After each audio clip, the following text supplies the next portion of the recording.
진짜 나쁜 사람이야. 저래놓고 대통령 되려고 했잖아. 그러니까요. 와. 저 가만두면 안 됩니다. 그러니까 한덕수의 죄가 큰 게 저희가 이제 이 부작위범 막았어야 하는데 막지 않은 거 특검이 그렇게 구성을 한다면 이것은 이제 부작위범으로 보증인지위라는 게 있어요. 그러니까 그 대통령이 내란을 일으키는데 그것을 막을 그 가장 첫 번째 사람이 국무총리인 거예요. 그렇습니다. 그러니까 그 누구보다도 그걸 안 했다는 것은 내란의 주요 임무 종사 중에서도 가장 첫 번째로 첫 번째죠. 중요한 임무 첫 번째 종사자로 볼 수밖에 없는 거죠. 네. 한덕수 같은 경우에는. 그러면은 대한민국 정부 조직으로 봤을 때 내란과 관련해서 윤석열, 김용현이 그 다음 정도로 아주 책임이 무겁다고 봐야겠군요. 저는 그렇게 보고 있습니다. 그렇게 됩니다. 저는 뭐 김용현보다도 왜냐하면은 보다도 김용현이 계엄을 건의를 한덕수한테 하는 거예요. 네. 그 계엄법상. 네. 그러면은 한덕수가 이 윤석열에게 계엄을 올리는 거거든요. 이게 체계상 그렇기 때문에 김용현을 지휘하는 관계예요. 한덕수는. 네. 그러니까 저는 윤석열 다음으로 저는 책임이 있다. 네. 그렇게 생각합니다. 궁금한 게 이게 내란 공범인데 그러면 헌법재판관을 임명을 안 하고 버텼잖아요. 그건 처벌 안 됩니까? 그건 당연히 직무유기에 해당한다고 직무유기. 생각합니다. 그런 부분들까지 추가로 수사해서 전부 다 기소해야 된다고 생각해요. 그 죄송한데 무슨 뭐 네티즌이에요? 아니 논평하러 앉혀놨더니 지금 아니 물어봐야지. 알건 알아야 또 가서 종편가서 답을 하셔야겠네요. 왜 이래? 예, 알겠습니다. 자, 그리고 또 한 명 계엄 해제 표결을 방해한 혐의를 받고 있는 추경호. 아, 추경호. 특검은요 드디어 추경호 피의자로 적시하고 국회 또 CCTV 압수수색까지 나섰거든요. 네. 이거는 사실 추경호는 이 빼박입니다. 지금 뭐 혼자서 뭐 이상한 말 많이 하더라고. 매불쇼에 그 국회의장 나와서 하신 말씀을 갖다가 네. 이거 봐봐 나는 죄 없잖아 하는 걸 막 자꾸 얘기하는데 이 사람은 말이 안 돼. 왜냐하면 이 사람이 막 혼선을 주지 않았습니까? 혼선 그 잠깐 다시 한번 또 보죠. 네. 자, 국회로 오라고 했다가 당사, 예결위 회의장, 다시 당사, 그리고 시간 달라고 또 자, 얘기하고. 여기서 내가 이걸 왜 올렸냐? 이것 때문에 올린 거예요. 이게 정말 중요합니다. 마지막 버전이 당사예요. 마지막 버전이. 마지막 버전이 예를 들어 국회로 장소를 변경했다면 100번 양보해서 시간을 달라고 한 게 이해가 될 수 있어. 그러나 마지막이 당사야. 그러니까 이자는 모든 게 거짓말이라는 거예요. 그러네. 당사잖아 마지막이.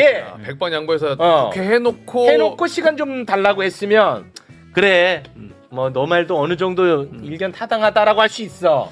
당사야. 이거 오늘 하루 종일 이것만 띄워놔. 당사야. 저 표에서 빠진 게 있어요. 지금 11시 9분 이후에 한덕수하고 11시 맞아요. 12분에 통화해서 7분간 통화를 해요. 예. 그리고 한덕수하고 통화를 한 다음에 바로 누구랑 하냐? 윤석열이랑 통화를 해요. 그렇습니다. 그리고 그 이후에 누구랑 하냐? 나경원이랑 통화를 해요. 맞습니다. 이 부분도 상당히 중요한 부분이에요. 예, 이거는 이제 교란 작전에 대한 부분만 올린 거니까 그렇게 된 거예요. 마치 내가 뭐 부실한 것처럼. 그러면 제가 하나 퀴즈 내겠습니다. 퀴즈. 추경호 원내대표는 표결에 참석을 안 했죠. 결국은. 그때 어디 있었는지는 알죠? 국회 원내대표실에 있었습니다. 그렇죠. 그때 누구와 함께 있었는지 압니까? 조재현, 조지현? 조지현. 조지현, 조딜레이. 조지현, 조지현. 7명. 7명이나 있었단 말이야. 네. 조지현은 그때 누구랑 통화했습니까? 이거 되게 중요한 포인트인데. 생각이 안 나네. 적어봐. 내가 이거 제일 중요하다고 했지. 김용현하고 했죠. 김용현? 미안해. 그게 제일 중요하다고 빨리 얘기했잖아. 거의 맞췄잖아요. 거의.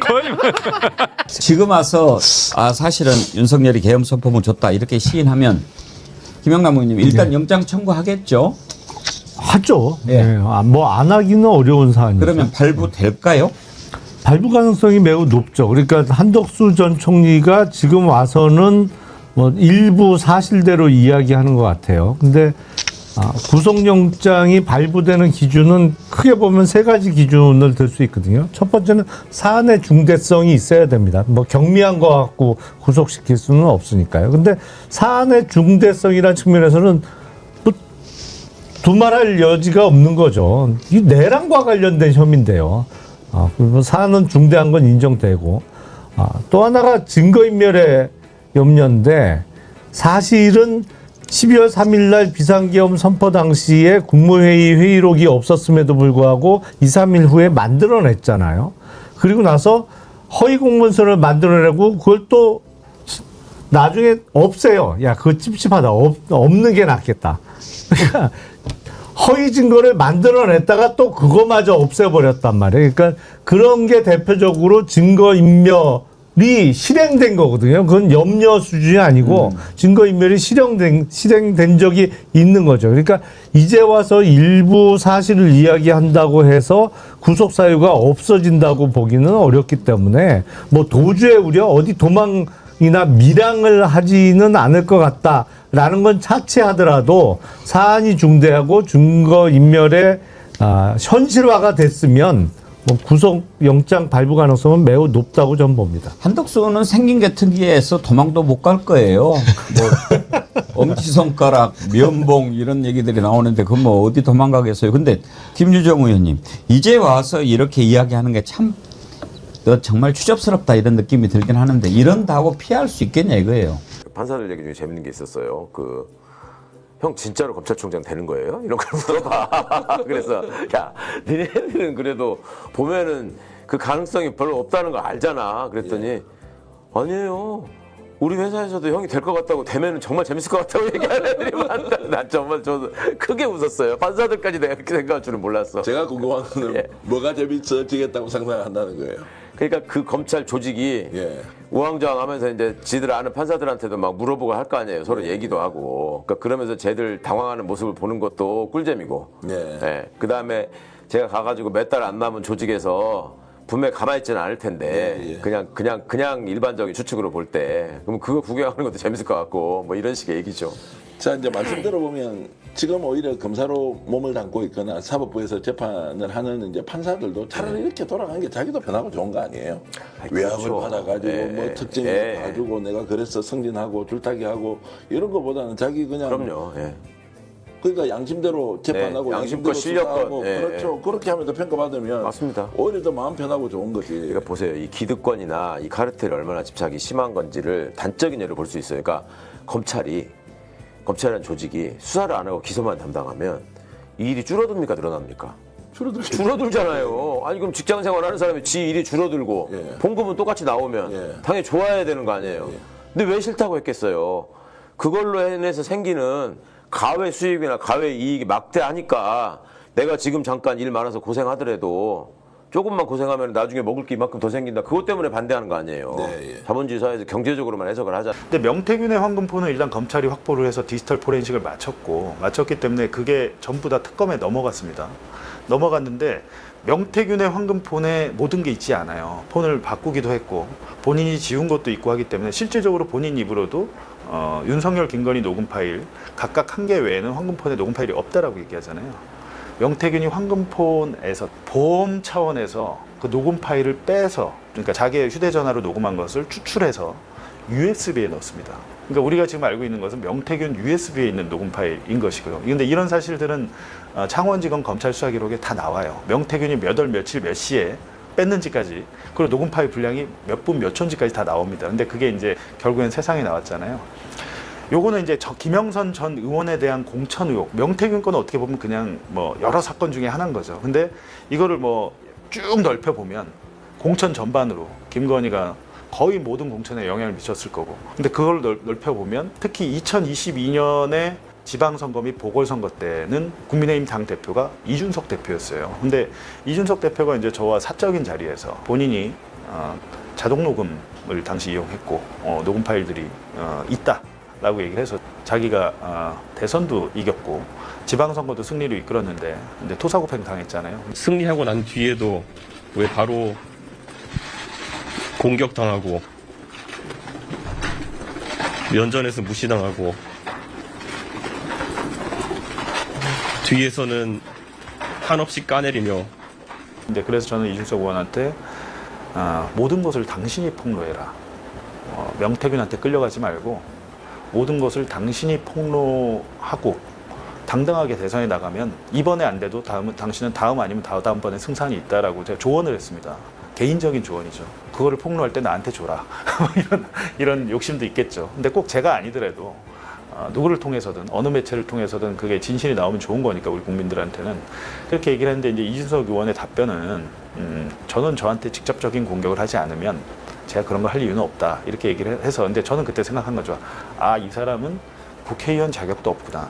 자기가 대권의 꿈이 있다면은 사인으로서의 인생을 포기하고 국가와 국민을 위해서 헌신하겠다는 자세가 기본이 돼야 될 텐데.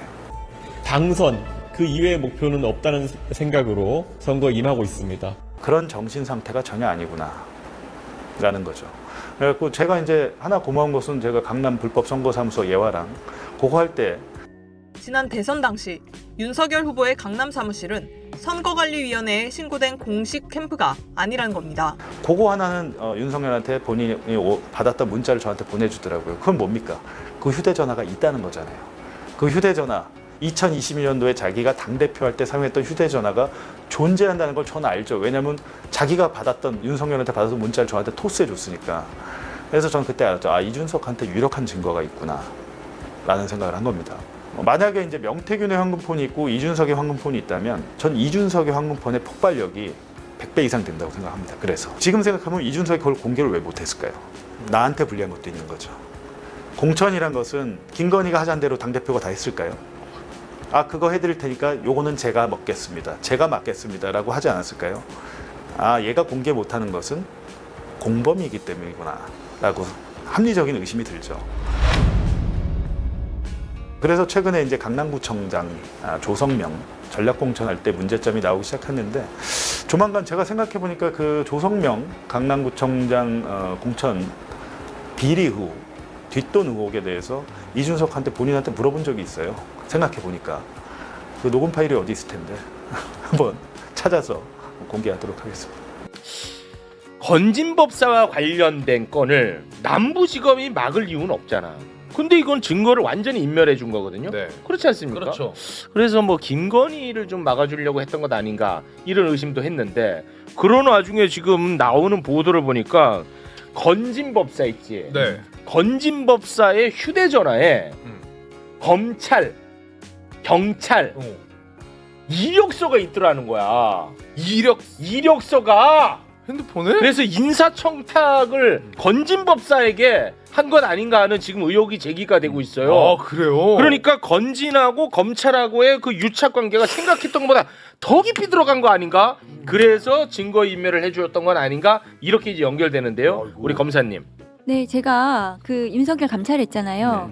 그리고 나서 막 수사받고 이럴 때 저도 막 답답해가지고 좀 알아봤는데 그때 이제 알아보는 와중에 이제 여러 가지 얘기를 듣다가 건진법사 얘기를 들었어요. 그때가 언제예요? 그때가 2022년이에요. 2022년. 그러니까 윤석열 그 대통령 되고 나선데 야, 사실은 그 원래 저기 실세가 건진이야. 검사들 옛날에 윤석열 중앙지검장 시절, 뭐 검찰총장 시절에 검사들이 인사청탁하러 건진 찾아서 많이 다녔어.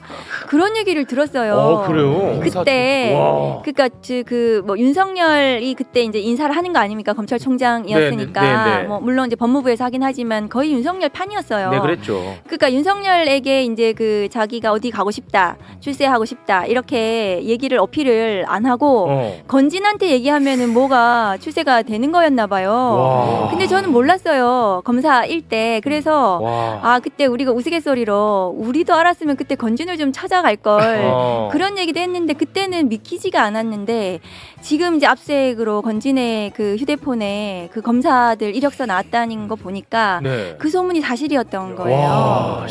아니 그러면 건진은 예를 들어서 검사들 이력서 받고 경찰들 이력서 받았어. 그럼 건진은 이거를 어떤 식으로 누구를 통해서 얘네들의 청탁을 들어줄 수 있는 거예요? 그러니까 그 건진이 윤석열과 직접 연결이 되어 있다기보다는 저는 김건희 쪽하고 김건희. 연결이 되어 있었으니까 아까 그 우리가 왜 윤석열 정권 시절에 김건희가 거의 뭐 다 V1이라고 했더라고요. 하잖아요. 그러면 네. 윤석열 중앙지검장, 윤석열 검찰총장 시절에도 김건희가 검찰권을 진짜 V1으로 그때 당시에도 했던 것이 아닌가 인사나 이런 것들도 그런 의심이 들어요. 건진과 김건희가 이렇게 연결되어 있는 걸로 보이잖아요. 네. 근데 그런 어떤 판사들 만나가지고 후배들 얘기를 좀 들어봐도 이게 지규현 같은 경우에 너네들 볼 때 지규현 어떻게 될 것 같아? 그랬더니 걔는 지금 지가 하여튼 선고 안 하는 걸로 지금 방향을 잡고 시간 끌면서 가는 것 같고 그러니까 사건도 거기다가 지금 병합을 안 시키고 다른 재판부로 배당하잖아요. 그러니까 지규현은 그렇게 가고 결국 이제 저 그 술자리 문제나 이런 걸로 이제 징계를 받을 수밖에 없을 거다. 판사들이 다 그렇게 생각합니다. 그럼 지기현이 지금 이제 재판 선고를 하지 않는다는 거는 특정 시점에 본인의 사건이 다른 재판부로 이렇게 넘어간다는 의미입니까? 어떻게 됩니까? 아니 지규현이 맡고 있는 사건을 지규현이가 판결을 하지 않고 선고 전에 인사조치로 해서 그렇죠. 자기는 빠져버리고 빠지고. 나중에 선고는 이제 다른 사람이 한다는 네, 거죠. 인사이동으로 빠지면 이제 거기 가서 이제 처벌 받아야 되는 거고. 이 질문을 좀 중요하게 드리는 이유는 지금 윤석열 내란 세력이 여전히 준동을 하고 있는데 그렇죠. 지금 뭐 윤석열이 저렇게 이제 폐악질하는 걸 보면 이제 어처구니가 없는데 그래도 검찰청을 해체함으로써 사법부까지 눈치를 보고 뭔가 그러면 정상적인 재판을 할 수 있다고 하면 이제 내란 세력의 준동 범위가 좀 좁아지니까 훨씬 더 국가가 좀 정상화되는 데 도움이 되겠다. 이제 이런 사실 말씀을 지금까지 벌어진 모습들을 보시면 이 내란 세력이 족벌 언론을 상당히 기댈 수 있는 우군으로 그가 생각해 왔잖아요. 그다음에 재벌이 갖고 있는 돈이 다 결국 우리 편이다. 우리 편 자금을 쓸 수 있다라는 그게 있었잖아요. 그다음에 종교단체도 통일교가 됐던 정광훈이가 됐던 아니면 뭐 강남의 대형 교회가 됐건 뭐 순복음교회가 됐건 다 우리 편이다라는 자신감이 있었잖아요.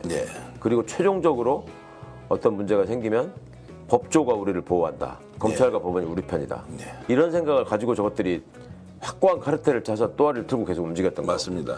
그게 이제 지금 무너지고 있잖아요.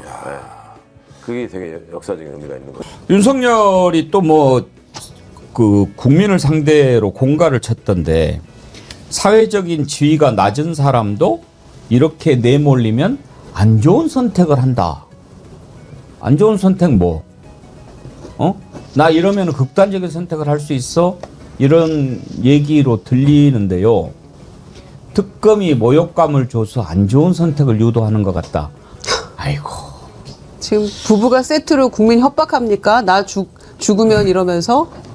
둘이 부부싸움 하는 거 아니에요? 아, 나 정말. 김건희가 너 죽어, 난 못 죽어 이런 거 아니에요 지금? 네가 죽어야 내가 산다라는 발언이었으니까. 저 발언을 보면 아직도 심하게 착각을 하고 있는 것 같아요.